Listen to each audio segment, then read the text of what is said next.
Praise the Lord. आप सभी को जय मसीह की। मेरे प्रिय परमेश्वर के लोगों, जैसे खुदा का वचन कहता है कि बुरी संगति अच्छे चरित्र को बिगाड़ देती है, उसी प्रकार से एक अच्छी संगति हमें हर एक विपदा से, मुसीबत से बचाती है। और आज हम इसी के बारे में देखेंगे कि किस प्रकार से एक अच्छी संगति हमें दुख और तकलीफों से बचाती है। उसके लिए हम निकालते हैं दानियेल की किताब, उसके 3 अध्याय में। यदि आप दानियेल की किताब के 3 अध्याय को पढ़ो तो इसमें लिखा है कि शद्रक, मेशक और अबेदनगो राजा की मूर्ति को दंडवत नहीं करते हैं। उनको सजा दी जाती है कि आग के भट्ठे में उनको डाला जाए। पर बाइबल बताती है जैसे ही वो आग के भट्ठे में जाते हैं तो आग से उनका कुछ भी हानि नहीं होता है। इसका क्या कारण हो सकता है मेरे प्रिय परमेश्वर के लोगों? इसका कारण था दानियेल, उनका मित्र। परमेश्वर की आत्मा से मुझे ये ज्ञात हुआ कि जब शद्रक, मेशक, अबेदनगो आग के भट्टे में जा रहे थे तब दानियेल वहां पे नहीं है। तो दानियेल क्या कर रहा था और कहाँ पे होगा? मेरे प्रिय परमेश्वर के लोगों, दानियेल, जैसे कि बाइबल बताती है, वो दिन में 3 टाइम प्रार्थना करने वाला व्यक्ति था।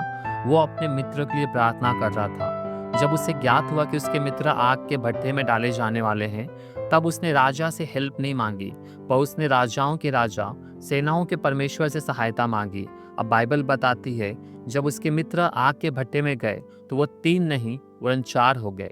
देखिए यहाँ पे एक मित्र की प्रार्थना से उसके 3 मित्र आग में किस प्रकार से बच गए। उसके आगे यदि आप दानियेल की 6 अध्याय को पढ़े तो उसमें भी लिखा है कि किस प्रकार से दानियेल ने मनुष्य की नहीं वरन परमेश्वर की आराधना करना स्वीकार किया और बदले में लोगों ने राजा से उसकी चुगली की और राजा ने उसे सिंह के मान में डालने की आज्ञा दी।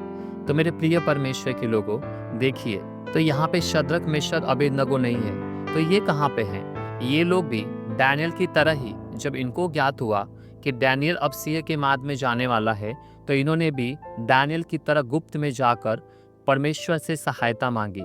इन्होंने यहाँ पे राजा से नहीं वरन सेम दानियेल की तरह राजाओं के राजा, सेनाओं के परमेश्वर से सहायता मांगी कि दानियेल के लिए सहायता आए। अब बाइबल बताती है जब दानियेल सिंह के माद में जाता है तो सिंह उसे कुछ नहीं करता है। मेरे प्रिय परमेश्वर के लोगों, क्या कारण था कि सिंह ने दानियेल को कुछ नहीं किया?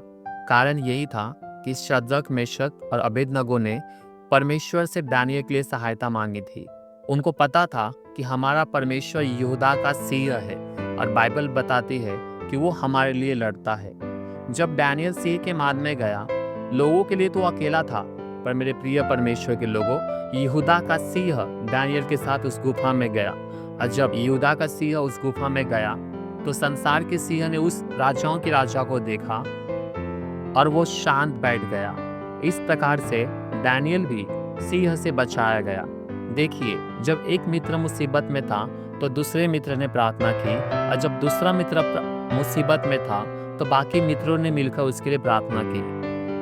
मेरे प्रिय परमेश्वर के लोगों, आपको भी और मुझे भी ऐसे ही मित्र की संगति करनी है जो परमेश्वर की आराधना आत्मा और सच्चाई से करते हैं और जो खुदा के लिए मरने के लिए भी तैयार है। यदि आप ऐसी संगति में हैं तो आप बहुत धन्य हैं, परंतु आप यदि ऐसी संगति में नहीं हैं जो परमेश्वर के भय मानते हैं और उसके वचनों पर चलते हैं, तो मैं आपसे गुजारिश करूंगा कि आप ऐसी संगति को छोड़ दें जो परमेश्वर का भय नहीं मानती है और एक पवित्र लोगों की संगति करें। मैं विश्वास करता हूँ कि आपने इस वचन से कुछ सीखा होगा। आप सभी को जय मसीह की।